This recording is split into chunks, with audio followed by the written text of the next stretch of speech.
Archbishop Fulton Sheen is now making his way to the platform where he will give the homily.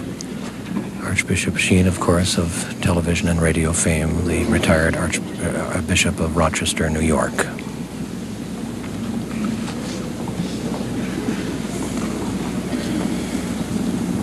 Your Eminences, Your Excellencies, brother priests, devout religious, and all beloved in Christ.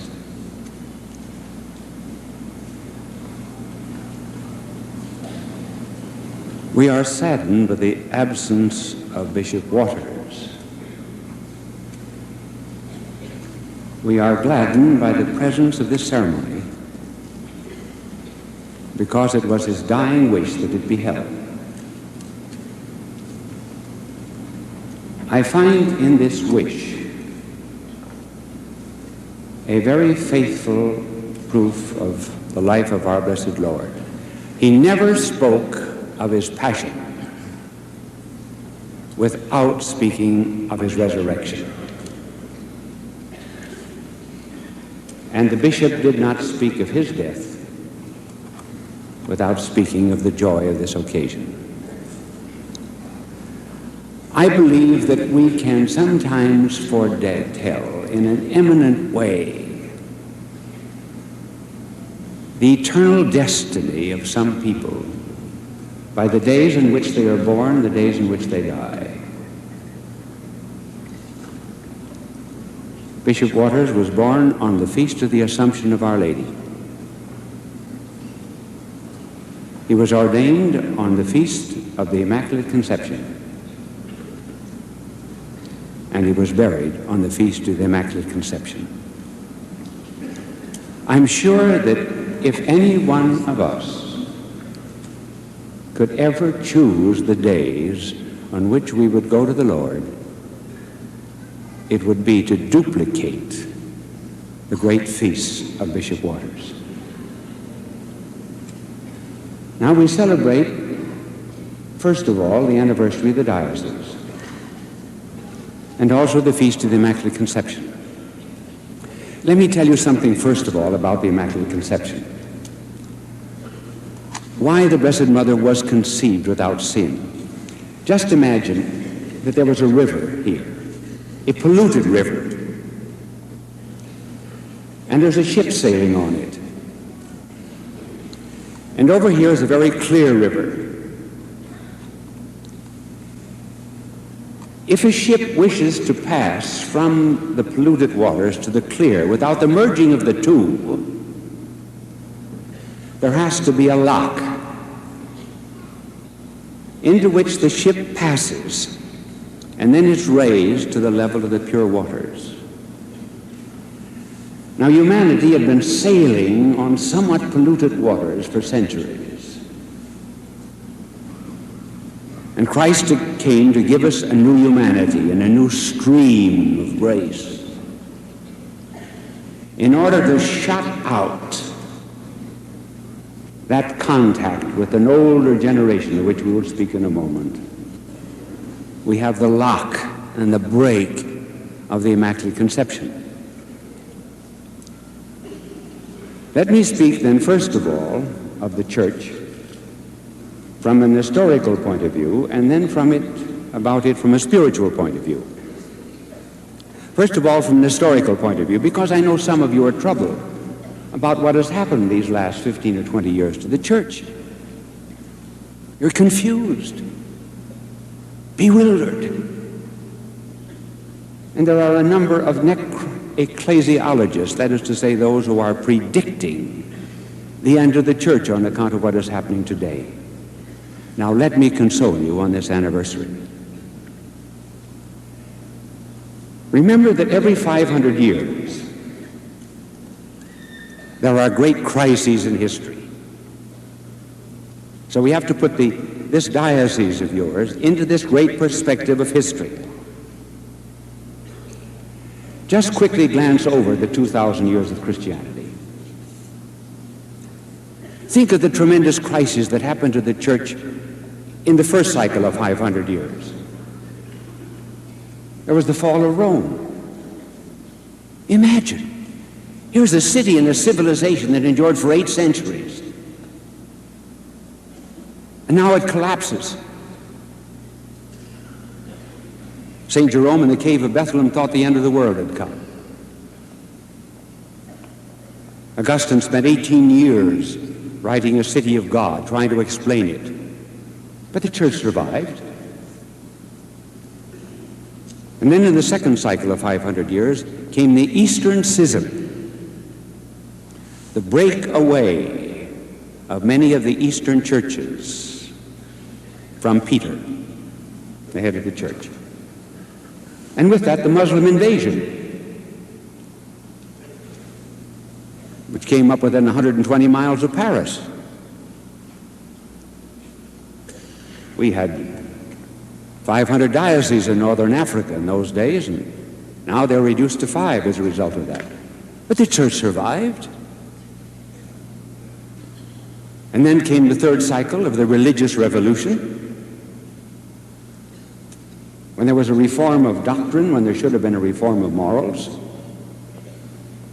And the church survived that, and we began the great missionary activities of the church. Now we're in the fourth cycle. And it's not the fall of Rome, it's not the Eastern Schism or a Muslim invasion, it's not a religious revolution. What are we witnessing today?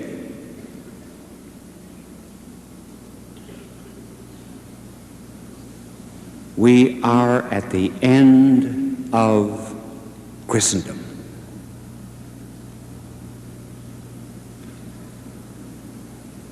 The end of Christendom, not the end of Christianity. What is Christendom? Christendom is the economic, political, social life of a nation as governed by the gospel ethic. That is finished. And the sooner we recognize it, we can begin to build anew. Now, just quickly, 3 evidences of it. First, a want of the sacredness of life. 2 million abortions in the last few years in the United States.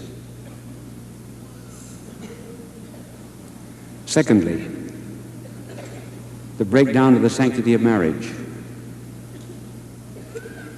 And marriage is always the sign and symbol of God's covenant and relationship with humanity. And the third is the belief that God is dead and that man must build his own world. Now, given this fact, and I am profoundly convinced of it, let me give you 3 observations about it. First, the church lives through all of these changes, and the church is not a continuing thing.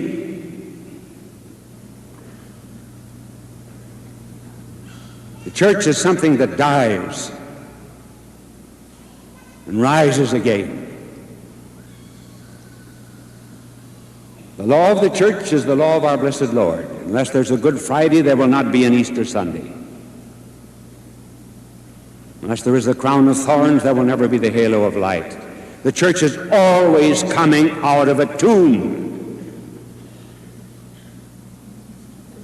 And the church will come out of this. And we're not to think that the church is wedded to any particular civilization. That was the trouble with the disciples of Emmaus. When the risen Lord appeared to them and they said, "We thought you were the one who would restore Israel." Imagine. Identified with the culture. So the church is not a continuing thing. Secondly, we Christians are being tested for our salvation. We're in a warfare. We've almost forgotten the fact that God has to test us periodically. The Jews were tested, for example, in the desert. Moses was tested. In one instance, he failed. Our blessed Lord was tested, tempted on the mount by Satan. And we are tested. And we ought to thank God that we're not tested in a very difficult way. The German Christians were tested with Nazism. The Russian Christians were tested with communism. And we're tested with what? With whether we're going to accept Christ to the world. That's easy. There should not really be a difficulty. So we're becoming less and less. Many are going over to the world. Remember when Gideon went out to do battle with the Midianites? He had an army of 30,000. And he was to do battle with an enemy that had about 50,000 troops. And God said to him, "Your army is too great. Tell the cowards to go." How many cowards were there in God's army? 20,000. He had 10,000 left. God said, "Your army is still too great. Send them to the river and watch them drink." Some threw themselves prone on their stomachs, drank leisurely into the full, and others ran along the river and lapped up the water with their hands in the fashion of dogs. And God said, "That's your army, but I'll be with you." So in the test, we're losing some. Please God, they will come back. But in a crisis, the Lord wants only the true and the faithful and the strong. And the third reflection about this crisis is, never be discouraged. These are wonderful days in which to be alive. Marvelous. 25 years ago, was it difficult to be a Christian? For example, nobody ever locked the front door. A bicycle would be safe on a lawn for months. All that has changed. But today we're being tested. And so we have to stand up and be counted for the Lord. And when there's a certain wave and a current of secularism, such as worldliness, such as there is at the present time, remember this: the dead bodies float downstream. It takes a live body to resist the current.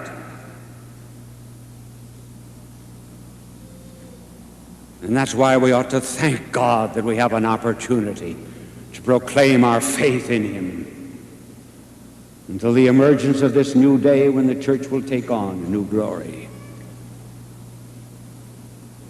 That is the historical side of the church, and you fit your 50 years into that, and you will never be discouraged.